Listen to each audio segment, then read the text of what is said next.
ஹரி ஓம். எல்லாருக்கும் ஆத்ம வணக்கங்க.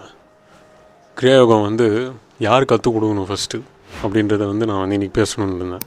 அதுக்கப்புறம் கிரியாயோகம் ஏன் இல்லை ஜென்ரலாகவே ஆன்லைன் மெடிடேஷன் யோகா, இந்த ஆன்லைன் மெடிடேஷன் யோகா கூட எவ்வளோ பணம் கொடுத்தாலும் ஏன் நான் ஆட் பண்ணிக்க மாட்டேங்கிறேன் அப்படின்றது ஒரு விஷயம் நான் பேசணுன்னு இருக்கேன். பிகாஸ் இப்போ வரைக்கும் 1000 பேர் ரிஜெக்ட் பண்ணியிருக்கோம். இது ஏன் எதுக்கு? அப்புறம் நம்ம மிக்ஜில் இருக்கிறவங்களே ஒரு 28 பேர் அவங்களுடைய குழந்தைங்களுக்கோ மனைவிக்கோ நான் ஜாயினிங் ஃபீஸ் தரேன், ஆட் பண்ணிக்கோங்க அப்படின்னு சொல்கிறவங்க நிறைய பேர் இருக்காங்க. இது நான் நேம்ஸ்ன்னு சொல்ல விரும்பல, நிறைய பேர் இருக்காங்க. தெலுங்கு குரூப்லேயும் நிறைய பேர் இருக்காங்க, ஆல் ஓவர் நிறைய பேர் இருக்காங்க. இது நம்ம ஏன் பண்ண மாட்டேங்கிறோம்? ஏங்க நல்லது தானே, ஸ்ப்ரெட் ஆனால் நல்லது தானே அப்படின்னு நிறைய பேர் கேட்பீங்க. ஒரே ஒரு விஷயம் சொல்கிறேன். இப்போ காலையில் கூட ஒரு மெடிடேஷன் சென்டர், பெரிய மெடிடேஷன் சென்டர்லேருந்து கால் பண்ணி, சாமி இது மாதிரி கிரியா கற்றுக்கணும், இது மாதிரி நாங்கள் மெடிடேஷன் சென்டர் நடத்துகிறோம் அப்படின்னு சொன்னாங்க. எனக்கு டக்குன்னு தெரியும், கிரியா எதுக்கு கற்றுப்பாங்க, அங்கேயும் போய் கிரியா சொல்லிக் கொடுக்குறதுக்கு தான் வேறு எல்லாருக்கும். சரி, நல்லது தான், சொல்லிக் கொடுக்குறது நல்லது தான். ஆனால் அதை சீராக ஆராயாமல் சொல்லிக் கொடுக்குறது தான் தப்பு. முதல்ல கிரியாயோகம்னு என்னென்னு தெரியல அவங்களுக்கு, அதான் பிரச்சனை. பேசிக் கூட தெரியல. அதுக்குன்னு ஒரு பாத்து இருக்குது. இதுதான் ஹைவே பார்த்து, இதோடைய பேசேஜ் இப்படி தான் போகும், இங்கே தான் போய் டெஸ்டினேஷன் அடையுன்றதை ஃபஸ்ட்டு தெரிஞ்சுக்கிட்டு வரணும். அது தெரிஞ்சுக்கிட்டு வந்தால் தான் இந்த யோகமே நம்மளால் அட்லீஸ்ட் வேல்யூ பண்ணி செய்ய முடியும். இல்லையா பிளாங்க் பேப்பராக வரணும். இது ரெண்டுமே இல்லாமல் நடு லெவலில் வந்தீங்கன்னா பிரச்சனை. சரி, அவர்கிட்டே சொன்னேன், கிரியாயோகம் இந்த மாதிரி போய் எல்லாருக்கும் சொல்லுங்கள், மெடிடேஷன் போய் ஸ்ப்ரெட் பண்ணுங்கள் அப்படின்னு ஒரு ஆத்மா கிட்ட கூட நம்ம இந்த மிக்ஜில் சொன்னதே கிடையாது. இது எல்லாருக்கிட்ட போய் வீதி வீதியாக போய் சொல்கிற ஆள் இல்லை, இது விஷயம் இல்லை. இதுனா அரசியல் நினச்சிங்களா? அரசியல் மாதிரி போய்ட்டு எல்லாத்தையும் சொல்லிகிட்டு இருக்கோன்ற உட்காண்ட்ருக்கிறதுக்கு. இந்த ஆன்மீகம்ன்றது தானாக தனக்குள்ளே ஏற்படணும். ஏற்பட்டவனுக்கு இந்த வீடியோ பார்க்குறவங்க கற்றுப்பாங்க, அவ்வளவுதான். It's as simple as that. At the same time இந்த ஆன்மீகம்ன்றது யார் சொல்லிக் கொடுக்கணுன்றது ஒன்று இருக்குது. எனக்கு பின்னாடி அவ்வளோ பெரிய பேக்கப் பவர் இருக்குது, அதனால் நான் சொல்லிக் கொடுக்குறேன். எவ்ரி இனிஷியேஷனில் ஒருத்தர் இங்கே உட்காந்து என்கிட்ட இனிஷியேஷன் கற்றுக்கிறவங்கக்கிட்ட எவ்வளோ நெகட்டிவிட்டி இருக்கும் தெரியுமா?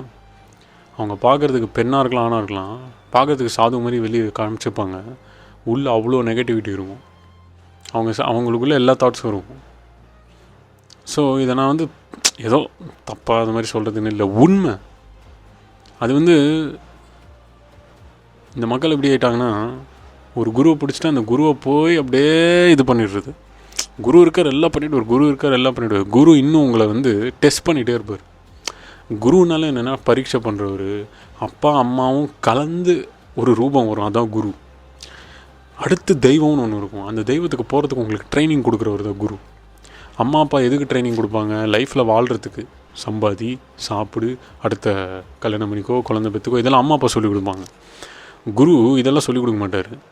இங்கேருந்து அடுத்து எப்படா நீ டேக் ஆஃப் ஆகணும், ராக்கெட் மெத்தடில் எப்படி மேலே போகணும், முக்திக்கு எப்படி போகணும் அப்படின்னு சொல்லி கொடுக்குறவர் தான் உங்களுடைய மொத்த வாழ்க்கைக்கும் ஒரு குரு, ஆன்மீக குரு. அது வரணுன்னா 18 வருஷத்துலேருந்து 24 வருஷம் பயிற்சிக்கு தயாராக இருக்கணும். ஐ ஹாவ் நோ டைம் அப்படின்னு சொல்ல வேண்டியது, ஆனால் உட்காந்து பான் பார்க்க வேண்டியது. ஐ ஹாவ் நோ டைம் உட்காந்து இன்ஸ்டா நோண்ட வேண்டியது. இதெல்லாம் தப்புன்னு சொல்லாங்க, நான் சொல்லலை, அதெல்லாம் நோண்டுங்க. அட் த சேம் டைம் இதுவும் கொஞ்சம் 2 நிமிஷம் பயிற்சி பண்ணுங்கள். டைம் இல்லைன்னு சொல்லிட்டு ரீசன் உங்களுக்கு நீங்கள் சொல்லிக்கலாம். நாளைக்கு சாவுன்னு வரும்போது அது சொல்லும், I have no time in planet earth, come let's go அப்படின்னு சொல்லிட்டு போயிட்டே இருக்கும் மேலே, அவ்வளோதான். அதுவும் மேலே போகுமா? இல்லை, எங்கே இப்போ எந்த டைமென்ஷனுக்கு போகணும்னு கூட தெரியாது. இந்த 3rd டைமென்ஷனில் இருக்கும், இல்லைனா 2nd டைமென்ஷனுக்கு போயிடும். இது விளையாட்டுன்னு நினைக்கிறாங்க, பிறவி, இந்த வாழ்கிறது, இதெல்லாமே. அடிக்கடி நான் சொல்லுவேன், ஒரு சின்ன காரு, இதுக்கே இவ்வளோ மெக்கானிசம் இருக்குன்னா ஒரு ஹியூமன் பாடி எவ்வளோ மெக்கானிசம் இருக்கும். ஏன் கடவுள் படைச்சார்? கேட்குறது ஈஸி, கேட்குறது ஈஸி. ஏன் மெக்கானிக் இப்போது இந்த ஹெட்லைட்டு ஓகேவா, இந்த கார் தார் மஹிந்திரான்னு வச்சுக்கோங்க, மஹிந்திரா கார்காரர் ஹெட்லைட் ஏன் போட்டார் இதுக்கு அப்படின்னு நான் கேட்டேன்னா அது எவ்வளோ ஸ்டூப்பிடான கொஸ்டினாக இருக்கும் உங்களுடைய பாயிண்ட் ஆஃப் வியூவில். குழந்தை கேட்குது, ஏன்ப்பா ஹெட்லைட் இருக்குது? குழந்தைக்கே தான் அப்பா சொல்லிக் கொடுப்பாரு, அம்மா சொல்லிக் கொடுப்பாங்க. ஆனால் ஒரு 40 வயசு ஆள் ஏன் ஹெட்லைட் காரில் இருக்குதுன்னு கேட்டால் அவனை நீங்கள் ஒரு மாதிரி பார்த்து திட்டுவீங்களா இல்லையா? ஆனால் இங்கே ஆன்மீகத்தில்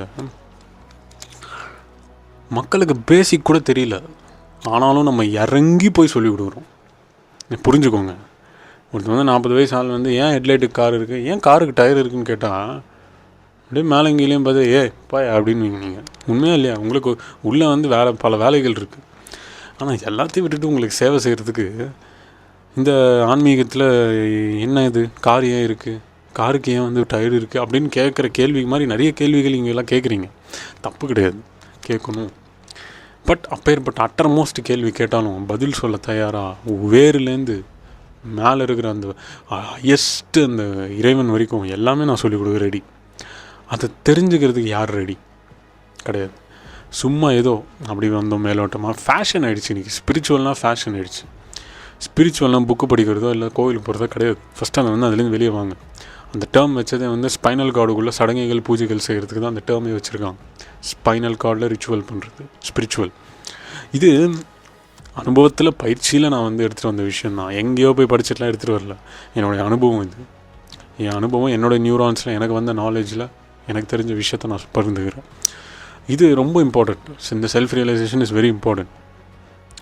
இதில் எல்லாேருக்கும் போய் ஸ்பிரிச்சுவல் சொல்லுங்கள், இதை வீடியோ பார்க்குறவங்க எல்லாேருக்கும் போய் சொல்லுங்கள், இதெல்லாம் நான் சொல்லவே மாட்டேன்.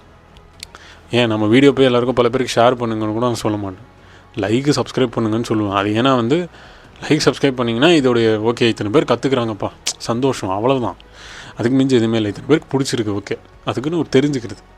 மற்றபடி நீங்கள் போய் இவனுக்கு போய் ஸ்பிரிச்சுவல் சொல்லுங்கன்னா யாருக்கும் ஸ்பிரிச்சுவல் சொல்லிக் கொடுக்க முடியாது. ஒருத்தவனுக்கு வந்து நீங்கள் ஊட்டி விட முடியும், ஆனால் அதை மென்று துப்புறதும் மென்று சாப்பிட்றதும் அவன் கையில் தான் இருக்குது. புரியுதுங்களா? ஆன்மீகமும் அப்படி தான். குருவாக இருந்து என்ன சொன்னாலும், நானே குரு இல்லைன்னு என் ஐடென்டிட்டியே அழித்தாலும், நீ தாண்டா குரு, உனக்குள்ள தாண்டா எல்லாருக்குன்னு மோட்டிவேட்டே பண்ணாலும் எவனும் இங்கே திருந்த மாட்டான். வர ரீசெண்ட் டைம்ஸில் நான் ரொம்ப அமைதியாகிட்டே வரேன். அதனால தான் வந்து பெருசாக வந்து நமக்கு வாய்ஸ் கூட பெருசாக வரதில்லை. முன்ன மாதிரி வாய்ஸும் இல்லைன்னு சில பேர்லாம் சொல்லிட்டு இருந்தீங்க. அது ஏன் ரீசன்ஸ்னால் ரொம்ப அமைதியாகிட்டே வரேன். கூடிய சீக்கிரம் எல்லாத்துலேருந்து டிட்டாச் ஆகிடுவேன் நான். அது வந்து எனிதிங். இப்போ ஒரு விஷயம் எடுத்து இப்போ சொல்கிறேன் அப்படின்னா எனக்கு அது பிடிக்கல. எடுத்து சொல்லக்கூட எனக்கு பிடிக்கல. மக்கள் எவ்வளோ அறிவாளிகள், நம்மளை விட அறிவாளிகள் நிறைய பேர் இங்கே இருக்கீங்க. நம்ம எடுத்து சொன்னால் தான் அவங்களுக்கு தெரியுமா? இல்லையே, அவங்களுக்கே தெரியணுமே. அது தெரியும், ஆனால் அந்த சிச்சுவேஷனில் எல்லாத்தையும் மறந்துடணும். அங்கே வந்து ஞாபகப்படுத்த ஒரு ஆள் தேவையாக இருக்குது. அப்படி இருக்கக்கூடாது. உங்களுக்குள்ளே எல்லாமே தெரியுது. என்னை விட இன்னும் நிறைய ஜாம்பவான்கள், புத்திசாலிகள்லாம் இங்கே இருக்கீங்க. நான்லாம் ஒன்றுமே இல்லை, ஜீரோ. நான் எவ்வளோ சம்பாதிக்கிறீங்க, எவ்வளோ எஜுகேஷன் இருக்குது, எவ்வளோ பவர் இருக்குது உங்கள்கிட்ட. அதை வச்சு நீங்கள் எவ்வளோ விஷயங்கள் உங்களுக்குள்ளே நிம்மதியாக வாழ்ந்துக்கலாம். அதை விட்டுட்டு வந்து உங்கள் தாட்ஸ்லாம் வந்து ரொம்ப இன்னும் அட்டர்மோஸ்ட்டாக போகுதுன்னா அப்போ பிரச்சனை வந்து உங்களுக்குள்ளே தான் இருக்கும். உங்களுக்கு எல்லாமே தெரியும், பட் அதை இம்ப்ளிமெண்ட் பண்ணல. 2 நிமிஷம் உட்காரல. பெண்களும் அப்படி தான். எல்லாமே பெண்களுக்கு தெரியும், தெரியாத மாதிரி ஒரு வேஷம். இது என்னென்னா, அது நான் ஜென்ரலைஸ் சொல்கிறேன்.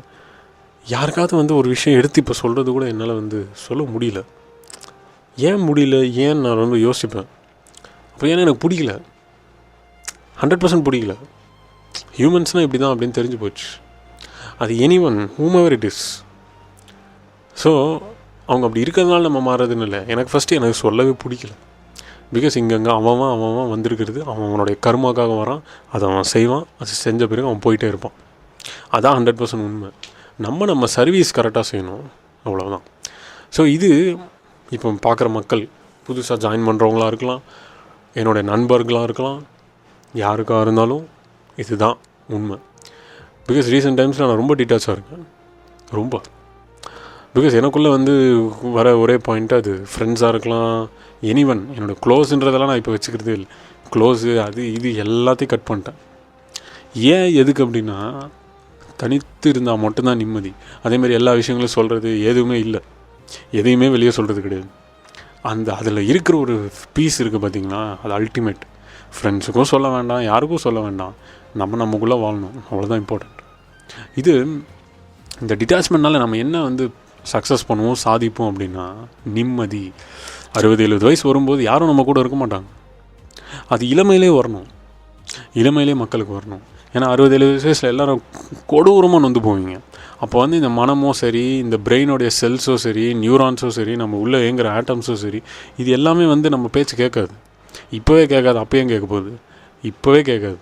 அப்போ இப்போவே அதை ட்ரெயின் பண்ணி நம்மளுடைய லெவலுக்கு கொண்டு வரணும். அந்த லெவலுக்கு நம்ம கொண்டு வந்தால் தான் என்ன லைஃப்பில் நடந்தாலும் தனித்து வாழ பழகணும். தனித்திரு, பசித்திரு, விழித்திரு, இது 3மே நான் ஃபாலோ பண்ணுறேன். இப்போ நான் ஃபாலோ பண்ணுறது சொல்கிறேன். சொல்கிறார், இவர் ஃபாலோ பண்ணுறாரா?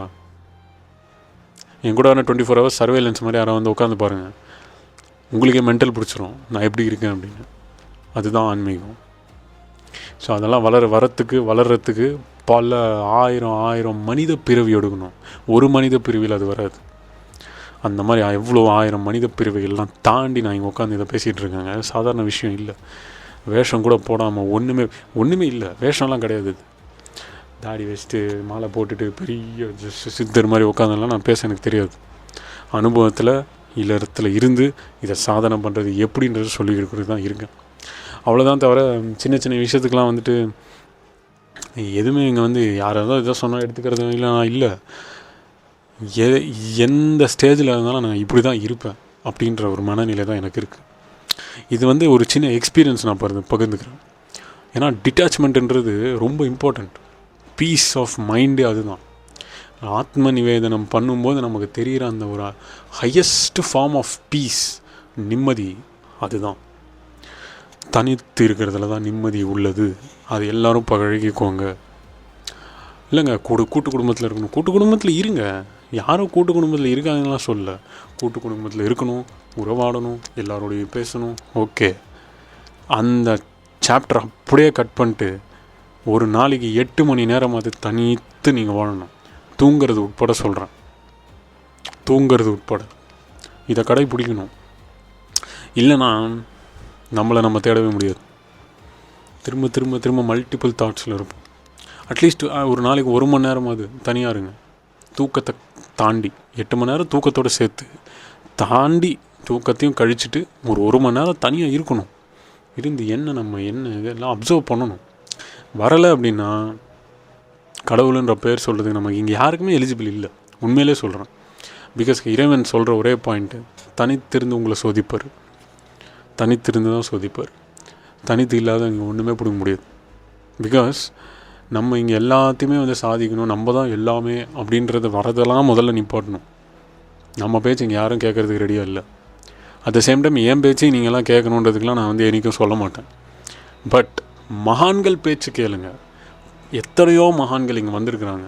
அவங்க சொல்கிறத கொஞ்சம் யோசித்தா உண்மைதானே. கிருஷ்ணர் சொன்னது உண்மைதான், ராமர் சொன்னது உண்மைதான், சிவன் சொன்னது உண்மைதான். ஆனால் அவங்க பேரை வச்சுட்டு நம்ம இங்கே என்ன பண்ணிகிட்ருக்கோம் அப்படின்னு கொஞ்சம் யோசித்தா எல்லாமே புரியும். ஸோ டிட்டாச்சாக இருங்க, அமைதியாக இருங்க. ஒருத்தருக்கு பட்டு தான் தெரிஞ்சுப்பான், தப்பே இல்லை. அது மனைவியாக இருக்கலாம், கணவனாக இருக்கலாம், குழந்தையாக இருக்கலாம், அம்மாவாக இருக்கலாம், அப்பாவாக இருக்கலாம். முதல்ல அம்மா அப்பாவுக்கு நீங்கள் அட்வைஸ் பண்ணுறது நிறுத்துங்க. இது என் லைஃப்பில் நான் வந்து அனுபவத்தில் நான் தெரிஞ்சுக்கிட்டேன். அம்மா அப்பாவை முதல்ல அட்வைஸ் பண்ணுறது நிறுத்திடுங்க. பசங்க அம்மா அப்பாவுக்கு சொல்கிறதுக்கு ரைட்ஸே கிடையாது. இது நான் கற்றுக்கிட்டேன். அட் த சேம் டைம் நம்ம பசங்களுக்கும் நம்ம சொல்கிறதுக்கு ரைட்ஸ் கிடையாது. இதுதான் டிட்டாச்மெண்ட். அப்போ எப்படிங்க வளருவாங்க? ஏன் அவங்களுக்கு ஒன்றும் தெரியாதான் வளருவாங்க. இதுதான் ஞானம், இதுதான் ஞானிகள். யோகிகள்லாம் இந்த பூமியில் வந்து வாழ்ந்து போனது. இத்தனை பேர் கும்பிட்றவங்க கடவுள் இந்த ஷிரடி சாய்பாபா, பெருமாள், விஷ்ணு, சிவன், இவங்களை கும்பிட்றது எதுக்கு? அப்போது அவங்க சொன்னதே இதுதான், டிட்டாச்மெண்ட். எல்லாரோடையும் இரு, ஆனால் எங்கே கட் பண்ணுமோ அங்கே கட் பண்ணி தான் ஆகணும். எங்கே நீ வந்து டிட்டாச்மெண்ட் மோடுக்கு போகணுமோ அங்கே போய் தான் ஆகணும். மற்றபடி சம்பாதி எல்லாம் கார் வாங்க அதெல்லாம் okay, that's all life. It's a 1% life. அதெல்லாம் அதே ஃபுல் லைஃப் கிடையாது. But there is a 99% life which is unknown for humans. அந்த லைஃப்பை தான் நான் வந்து எல்லோருக்கும் காமிச்சிக்கிட்டு இருக்கேன். ஸோ இதுதாங்க டிட்டாச்மெண்ட்னா அதுதான். அது வந்து இந்த வீடியோ மூலிமா நான் பகிர்ந்துக்கணும்னு நான் ஆசைப்பட்டது. அண்ட் ஒவ்வொருத்தரும் இதனால் என்ன சாதிக்க முடியும்னா பண்ணி பாருங்கள், தெரியும். அண்ட் அது வந்து வெறுமனே வந்து வார்த்தையில் சொல்கிறதோ ப்ராக்டிஸ் பண்ணுறதோ அதில் இல்லை. நம்ம உட்காந்து இந்த யோகம்லாம் செஞ்சுக்கிட்டே அந்த மைண்டு உள்ள போனால் தான் அது அப்ளை ஆகும். யோகம் செய்யணும் அந்த மைண்டு உள்ள, அப்போ தான் அது ட்ராவல் பண்ணவே நமக்கு அலோவ் பண்ணணும். அது வரைக்கும் அது வராது நமக்கு. ஸோ இது சொல்லி இந்த வீடியோ விட்டு விடைபெறேன். ஒவ்வொரு மனுஷனும் இங்கே வந்து எப்படி கற்றுக்கணும், ஏன் நம்ம என்ன அப்படின்னு தெரிஞ்சுக்கிற ரூட்டு கொஸ்டின் வந்ததுன்னா அவங்களுக்கு இந்த வீடியோ வந்து ரொம்ப அற்புதமாக பிடிக்கும். ஸோ இதை சொல்லி விடைபெறேன். ஹரி ஓம். ஆத்மா வணக்கம்.